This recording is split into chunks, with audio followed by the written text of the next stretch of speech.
Welcome to the Great Detectives of Old Time Radio.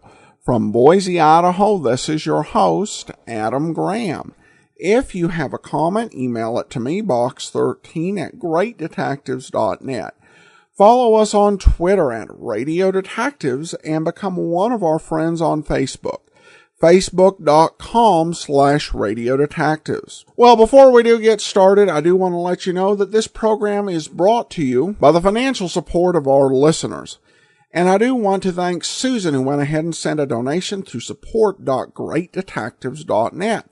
We also have 3 new Patreon supporters, monthly supporters, Robin and Laura at the detective sergeant level, which is $7.14 or more per month, and Mike at the shamus level, which is $4 or more a month. Thank you so much for your support, and you can support the show either through a one-time donation at support.greatdetectives.net or by becoming one of our Patreon supporters at patreon.greatdetectives.net.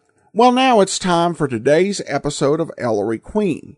It should be noted that the CBS version of Ellery Queen came to an end on April the 16th of 1947. However, the show returned as a summer replacement over NBC a few weeks later on June the 1st of 1947. However, there was a new cast with Larry Dobkin as Ellery Queen, Bill Smith as Inspector Queen, Ed Latimer as Sergeant Veely, and Charlotte Keene as Nikki Porter. And this was an NBC version that aired during the summer of 1947. We only have one episode from that run. The original air date of this program is September the 7th of 1947. And the title is The Case of Number 31. If you're suffering from painful corns, listen. One cool drop of Free-Zone liquid corn remover instantly cools, soothes burning, painful corns. Instantly goes to work to relieve tormenting pain. Equally amazing, when used as directed, Free-Zone helps remove corns. Get Free-Zone liquid corn remover. There's no fuss, no bulky, messy pads. One cool drop of Free-Zone instantly cools, soothes burning, painful corns. Ellery Queen. In the interests of a safer American home, a happier American community, a more united States, the makers of Anison bring you Ellery Queen. I dedicate this program to the fight against crime. Not merely crimes of violence and crimes of dishonesty, but crimes of intolerance, discrimination, and bad citizenship. Crimes against America.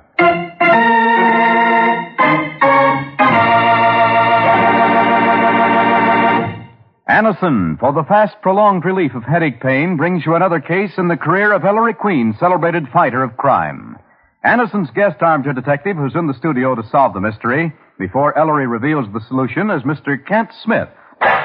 And now, Ellery Queen tells the story of a mysterious international figure suspected of diamond smuggling, number 31.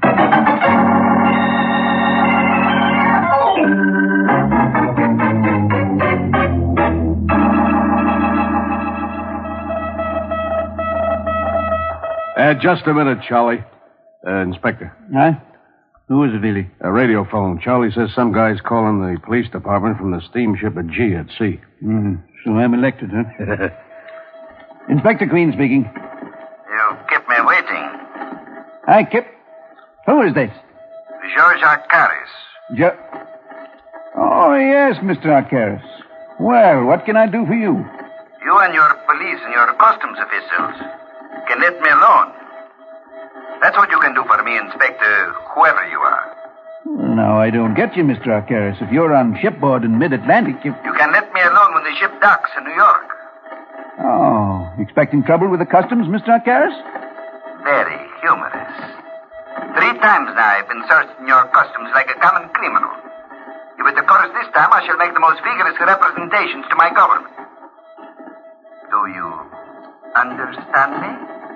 Inspector, what is your name? I understand you. He's going to make trouble, Inspector, huh? That's what he says, Veely.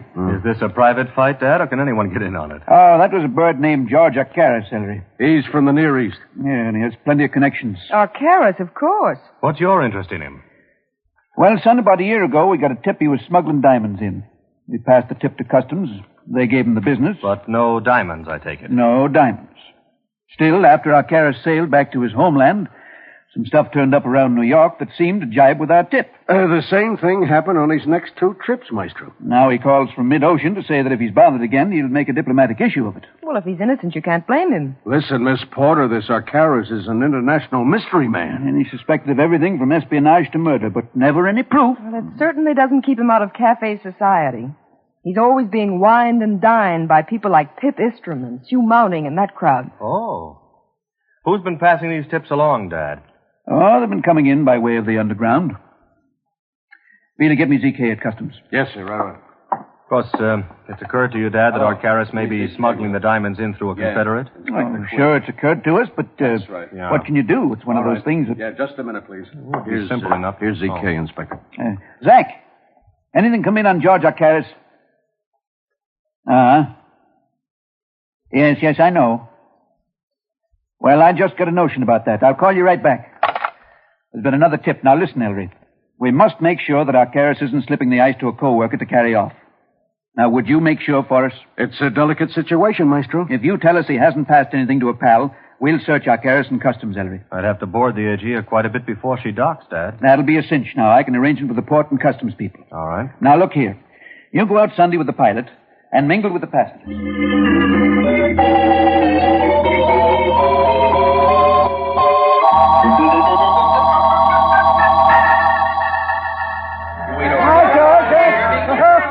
I don't see Ellery getting off, Inspector. Yeah, neither do I. Oh, wait a minute. There he is. Now, Veely, be ready to take Arcaris over from Ellery. Okay. All right, get going. So that's Mr. Arcaris. Let's get closer, Nicky. Why, Inspector, there's Pip Istrom and Sue Mounting, his fiancée. His society friends, huh? Beep, Susu, here I am. Susu, there he is. Hi, George. Darling, hi. I'll see you as soon as I'm finished with the customs. Don't let him push you around, George. Don't worry. Well, Ellery? Nothing doing.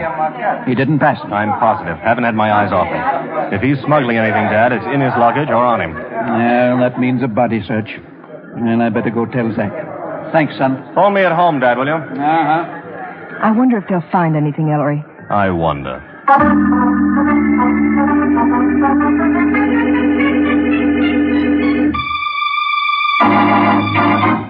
Nothing, eh? Not a blasted thing, son. And really swears Arcaris didn't pass anything to anyone from the gangway to the customs ship. Arcaris raising Cain? He's calling Washington right now. I guess those tips are phonies, and we fell for them. Yeah. Keep me informed, Dad. Oh, Nicky. The inspector? Yes, and it's a washout. Uh-oh. Oh, by the way, Ellery, there's a Mrs. Prine waiting to see you. She's terribly concerned about her son. Her son? Well, all right. Oh, as long as she's here already, yeah. Come in, Mrs. Prine. Yes, please, come in, Mrs. Prine, and sit down, won't you? Oh, Mr. Quinn, it's about Arthur, my boy. Yes? He's missing. He didn't come home yesterday. Well, suppose you tell me all about it. Well, we live in Harlem, Mr. Queen, just Arthur and me. I'm a widow.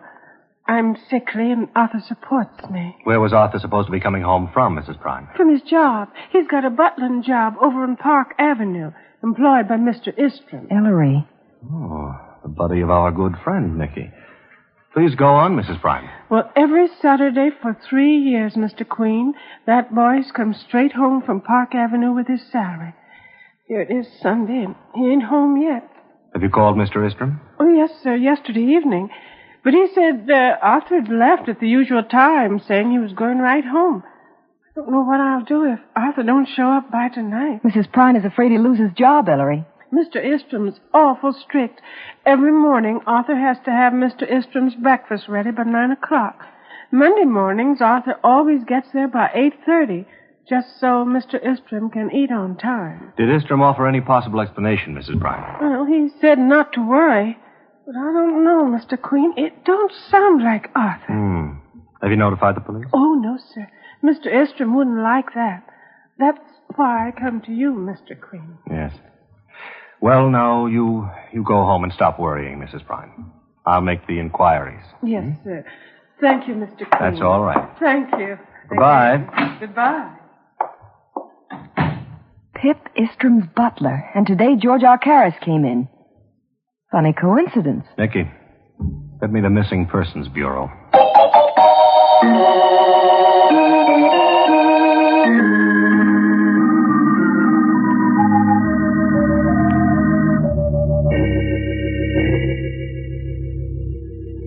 Here she is, Ellery. Oh. Good morning, Mrs. Bryan. Morning, Mr. Queen. Miss Porter. Morning. I got down here just as fast as I could. Mrs. Bryan, I think we've found Arthur. You have? Well, where is he? Mrs. Prine. Yes, sir. I'm afraid we have some dreadful news for you. This is the city mortuary. What, sir? This is the morgue, Mrs. Prine. Nicky. It's all right, sir. It's all right. Lean on me, Mrs. Prine. Do you think that you're up to identifying Arthur officially for us, Mrs. Prine? I want to see my boy. Nicky? I know, Ellery. All right, Mrs. Prine.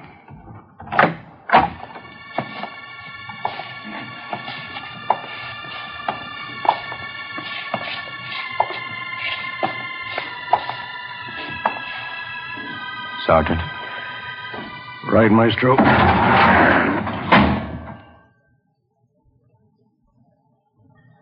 That's my son. Arthur! He was all damp, wet like. His body was taken out of the East River at 5 o'clock this morning.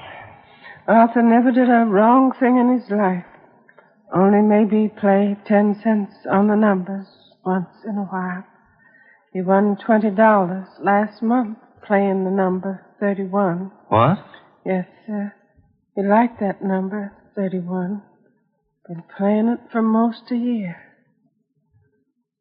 Do I go home now? Sergeant, take Mrs. Bryan home, will you? Yeah. Go on, Miss Bryan. Easy. Go on. I think I'd like a cup of coffee, Ellery. Then Pip Istrom is going to have to give it to you. Istrom? But, Ellery, it's so early in the morning. It's only 7:15. This can't wait, Nicky. There's a connection between Arthur's death and George Arcaris.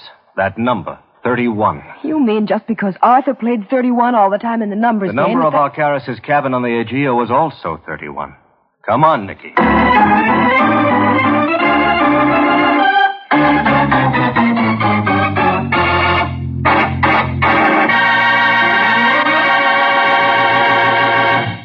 And there, ladies and gentlemen, you have the beginning of our mystery. If you want to relieve headache, neuritis, or neuralgia pains quickly, try Anacin. The relief it brings is incredibly fast. Here's why. Anacin is made like a doctor's prescription, contains not just one, but a combination of medically active and proved ingredients. Get Anacin from your druggist in easy-to-take tablet form. Keep it handy. And then next time you have a headache pain or suffer pain of neuritis or neuralgia, take Anacin tablets. For most effective relief, use only as directed. Anacin, A-N-A-C-I-N. And now, back to our story. Hopping into a cab, Ellery and Nicky go directly from the city mortuary to Pip Istrom's apartment on Park Avenue. I can't see anyone at this hour. I'm just having my breakfast. Mr. Istrom, your butler is dead. Arthur? Dead? Well, come in. Thank you. Yes, thank you. Please forgive the appearance of my apartment. Arthur was the only servant I employed. Dead. That's something of a blow. He was a jewel. Won't you sit down? Thanks, Mr. Istrom, but we... Mind if I have another cup of coffee? Not at all. Join me? No, thanks. Arthur's mother phoned me Saturday night, but naturally... How did he die? Run over? Stabbed in some Harlem brawl? Even if he was in a brawl, Mr. Istrom, I strongly doubt that it took place in Harlem. He died of a cerebral fracture. There's a bruise on his jaw, and the back of his head is not pretty. And then his body was dumped in the East River, like a sack of garbage. In a word, Mr. Istrom, Arthur was murdered.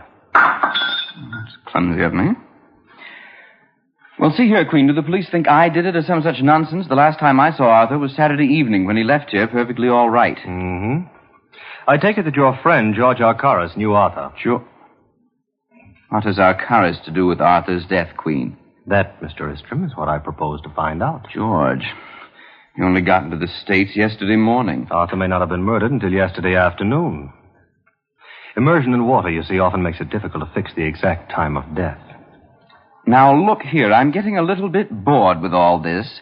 My fiancée, Miss Mounting, and I have known Mr. Arcaris for a long time, and I'm quite 31. Sure... I beg your pardon? I said 31. Does the number 31 mean anything to you, Mr. Istrom? Not a thing. Oh. Then, I'll let you return to your breakfast. Nicky?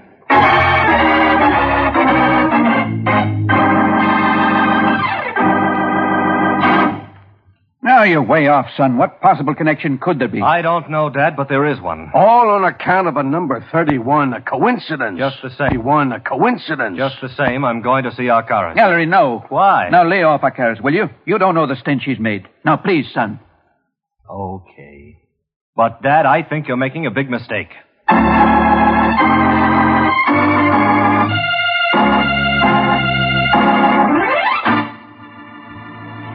And that seemed to be the end of the diamond smuggling case. And of the Arthur Prine case, too. The police got nowhere on it, and Ellery got grumpier every day. Then 2 weeks later, it was a Sunday. Nicky, is that you? Uh-huh. Oh. In my Sunday best. Ellery, what's the matter? The Aegea. It's sailing today. So what? George Arcaris is sailing on it. Suppose he is. Nicky, we can just make it. Make what? The Aegea. I just solved it, Nicky. Come on.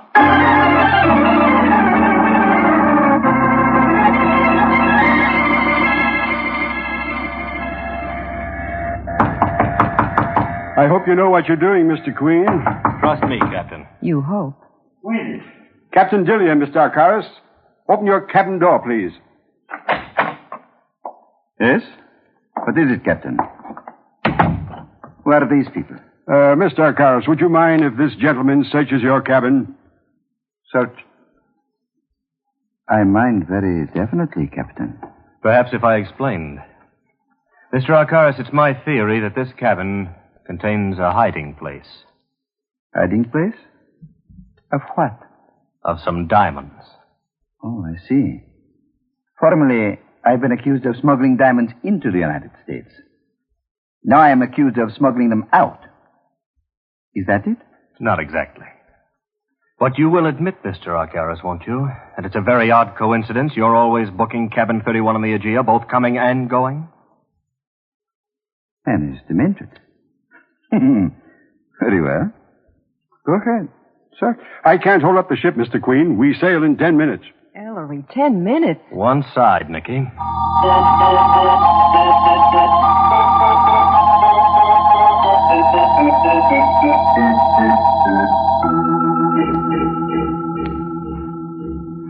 You'll have to hurry, Mr. Queen. It's a pity my good friends, Mr. Eastrom and Miss Mounting, did not stay on board long enough to witness this spectacle. So Istrom and Miss Mounting were here, Mr. Arcaris. Here in your cabin? You know them?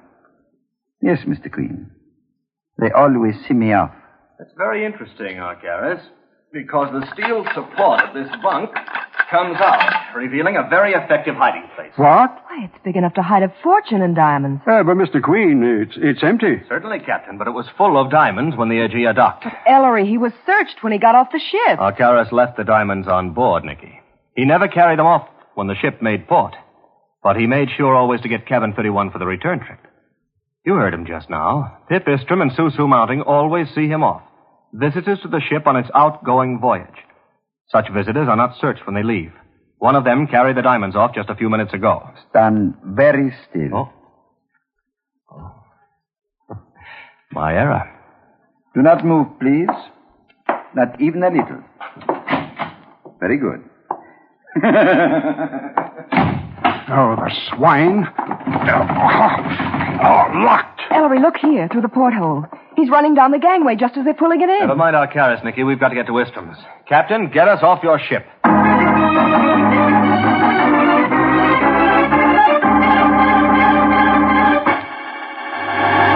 And so, Mr. Istrom, I will trouble you for those diamonds. Queen, they have nothing to do with our carriers. My fiancée, Miss Mounting, did turn some jewels over to me this afternoon, yes. But... Oh, she did? Yes, she often does. Susu was very popular before our engagement, you know, with some extremely wealthy gentry. She gambles a little, I'm afraid, and she turned some of their gifts over to me for disposal. You know, my father made his money in South African diamonds. I still have some of Father's connection. Do you doubt my word? Are you as big an idiot as you sound, Istrom? Your precious Susu has been smuggling diamonds into the United States for your friend Arcaris and getting you to turn them into cash. That's a lie, Queen. That's a filthy lie. Ellery, watch yourself. Semper, Mr. Istrom. Sorry. Oh. You knocked him out, Ellery. He's out cold. Yes. Now to find those diamonds. Don't bother. Huh? Susu Mounting. I've got them. Mr. Queen, isn't it? You know, Miss Mounty, that gun is probably loaded. You sure you know what you're doing? Oh, stop it. Now, you're both going to march out of here and go down to the street. You'll pretend nothing's wrong. You'll get into my car. Drive it. I'll be in the back with this thing pointing at you. And you'll drive out to the country. Sounds cozy. Nicky. Shut up. Where are we going, Susu? To a little hideaway cottage used by George Arcaris. Arcaris? Get going.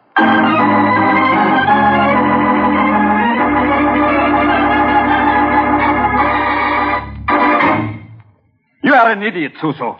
To bring them here. Why did you not shoot them in pips apart? Well, I'm not as used to shooting people as you are, George. I'm getting out of here. Stay where you are. Perhaps it is just as well, Mr. Queen. I owe you something. Personally. Now that Suso has brought you here, we will make the best of it, huh? We have the diamonds. This is Pip Istrom's pistol. We will concoct a plot. Ellery. It's all right, Nicky. Arcaris wouldn't be that foolish. Foolish? This cottage is owned by Pip Istrom, Mr. Queen. An accommodation to his good friend George. But nothing on paper, you understand. So we will bury you here. By the time you are found, Mr. Istrom, who has been a dupe throughout, we'll have some explaining to do. No, don't. George, wait. Wait till I go away with you. My dear Miss Mounting, we smuggle diamonds together. We will commit murder together. Oh, no. Or would you rather join them? I give you 5 seconds, Susu. Get it over with. Quick. Duck, Nicky! I've got his gun, Dad. Nice shooting, Billy. Stand still, girlfriend. Take your paws off me, you. It's Mr. Ekstrom. Pip. You filth.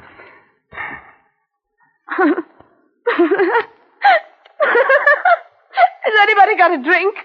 You've done your last drinking for some time, Miss Mounting. And I don't think, Arcaris, that you'll smuggle any more diamonds like these into the United States for some time. You will get me a physician and my consulate at once. Sure. Well, son, another narrow squeak. You got Mr. Istrom to thank, Maestro. He came to after the mounting woman hustled you out and phoned us pronto. I heard Susu's confession, Mr. Queen. It quite restored my sanity. Thanks for saving our lives, Istrom. Well, Dad, now... Ellery, let's get out of here. Nicky, don't you want to know who killed Mrs. Prine's son, Arthur? The murder of Mr. Istrom's butler. You mean, son, the two cases are connected? Oh, yes, Dad. And I'll tell you how right now.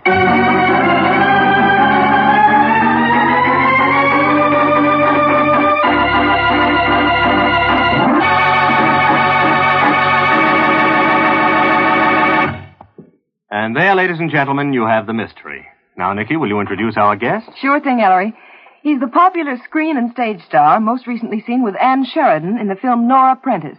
Mr. Kent Smith. Good evening, Mr. Smith. Nice to have you here. Good evening, Ellery. Thanks for inviting me. I understand that this season you're going to be playing for the 4th time with Catherine Cornell in Shakespeare's Antony and Cleopatra. Is that right? That's right, Ellery. I played with Miss Cornell in Candida, St. Joan, Wingless Victory.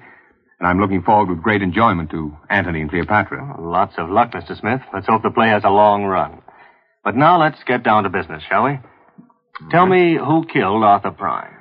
Well, it seems rather simple from where I sit. I don't know whether it is or not, but I guess that Sousa's the real villain in this piece, except that she... The villainess. The villainess, yeah. Just to be grammatically correct.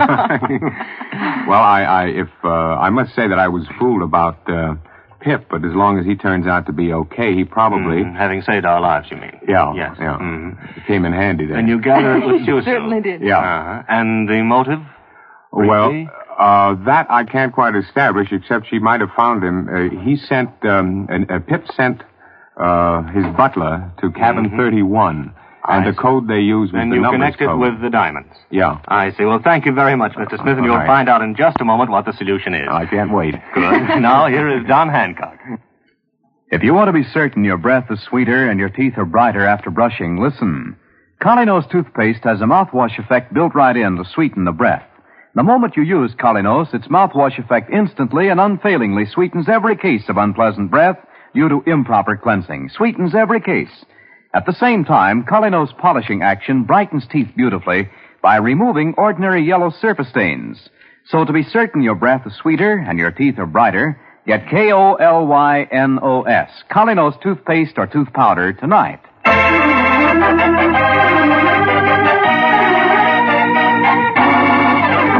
I know, but how do you Look, Maestro, what gives? Listen, every morning for 3 years, Arthur Prine prepared his employer's breakfast by 9 o'clock. On Monday mornings, Arthur always got to Mr. Istrom's apartment by 8:30, Mrs. Prine told us, Nicky. Just so Mr. Istrom can eat on time. Now, Nicky, do you recall the morning Mrs. Prine identified Arthur's body at the morgue? Yes, it was a Monday morning. And what time was it when we left the morgue to go to Mr. Istrom's apartment? Very early. I think I said it was 7:15. That's right. We took a cab. We went directly from the morgue to Istrom's Park Avenue apartment. So when we saw Istrom, no more than 15 to 20 minutes could have elapsed. In other words, it was around 7:30 in the morning. And what was Istrom doing when we called on him at that hour? Eating his breakfast. At 7:30 a.m. But this was breaking a fixed habit of years. Why, on that particular Monday morning, did not Pip Istrom wait for his man Arthur to turn up to prepare breakfast for him? Because he knew Arthur was dead, Ellery? Well, Dad, the only ones who knew Arthur was dead at that time were ourselves and Arthur's mother. Arthur's body hadn't been fished out of the East River until 5 a.m., hadn't been identified by his mother until 7:15 a.m. 15 minutes before we found Istrom eating a breakfast he himself must have prepared, since Arthur was his only servant. There is only one way Istrom could have known Arthur was dead, and that's if Istrom had killed him. Correct, Istrom? Correct. Yeah, but, Maestro, why? And what did the number 31 have to do with it? Well, for some time, Arthur, who had a weakness for playing the numbers game, had been playing 31, because he had noticed that your good friend Arcaris always occupied cabin 31 on the Aegea. Arthur took that as a hunch, as so many numbers players do. But that last Saturday, Arthur suddenly realized that Arcaris wasn't using cabin 31 on the Aegea just because he liked it. He had probably noticed also that each time after Arcaris sailed in cabin 31 on the Aegea, your fiancé, Istrom, invariably deposited some diamonds with you. And your butler made the connection you were too blind to make. He told you that Saturday afternoon, and you must have... I was so outraged, I lost my temper and hit Arthur in the jaw with all my strength. He fell hard and fractured his head on the floor. I didn't mean to kill him. I hit his body then, in the middle of the night. I took it down the surface elevator into my car, disposed of it in the river. I'm afraid, Istrom, that you've been your own worst enemy throughout. Too infatuated with Susu Mounting to see what she really was, too hot-headed to control that murderous temper of yours, and too foolish to call the police when Arthur died and rely on the simple truth. Now you'll have to face a jury under very different circumstances. It'll be your own fault, Istrom, if they don't believe your story. Sergeant, take him in, too.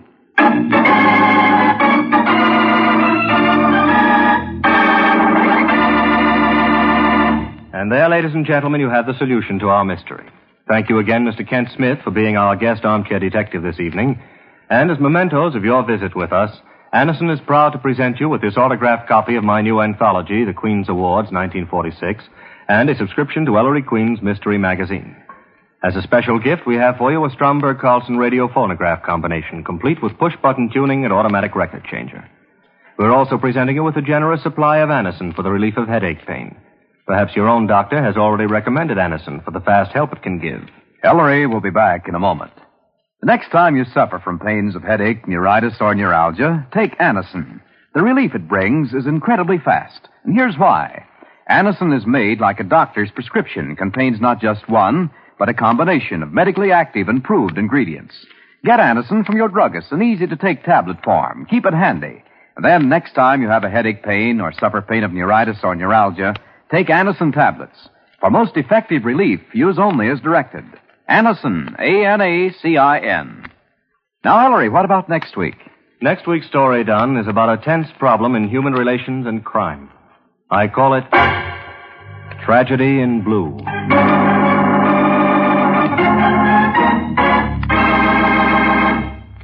This is Ellery Queen saying goodnight for Anacin and enlisting all Americans in the fight against bad citizenship, bigotry, and discrimination. The crimes which are weakening America.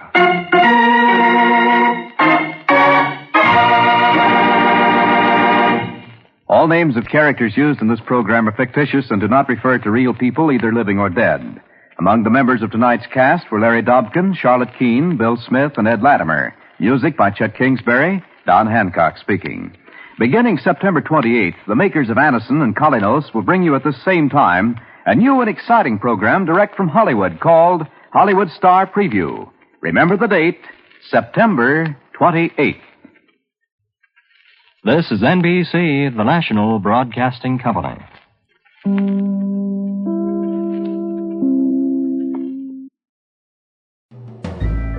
This is Andrea J. Graham, author of the Web Surfer series, Oh, and A Madam's Wife.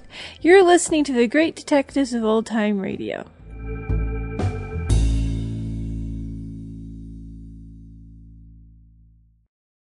Welcome back. Well, we've talked before on this program about my admiration and respect for everything that Lawrence Dobkin contributed to the golden age of radio. And this is another great example. It turns in a very good performance, perhaps the best version of Ellery Queen we've heard on the radio so far. And the script, I think, was a little bit better, too. And, of course, the tolerance theme of the commercials, or public service announcements, I should say, at the end really did reflect the tone of this post-war era. And I thought the mystery was solid, though the pursuit of the diamond smuggling almost made me wonder what our armchair detective was going to solve. In some ways, this had a more exciting, almost Nick Carter-ish feel to it. Well, at any rate, let's go ahead and take a look at some listener comments and feedback. And the word is Broma Seltzer. Mary emails in, "Hey, Adam, thanks for all you do. I'm in complete agreement with the listener who wrote you asking if anyone else is creeped out by the train voice from Broma Seltzer. I knew I'd heard that effect before, and there was a reason it scared me. There was a movie from 1940 called You'll Find Out, where band leader Kay Kaiser shows off some new technology, Sonovox.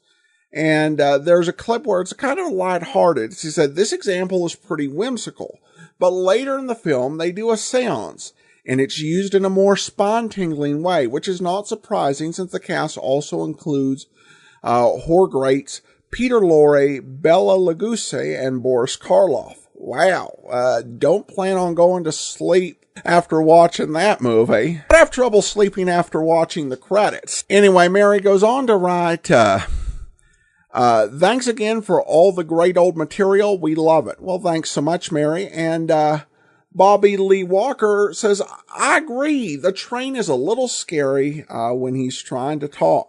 Well, thanks so much. Do appreciate all the insights we've received on the Broma Seltzer train and maybe a little bit of what makes it so scary.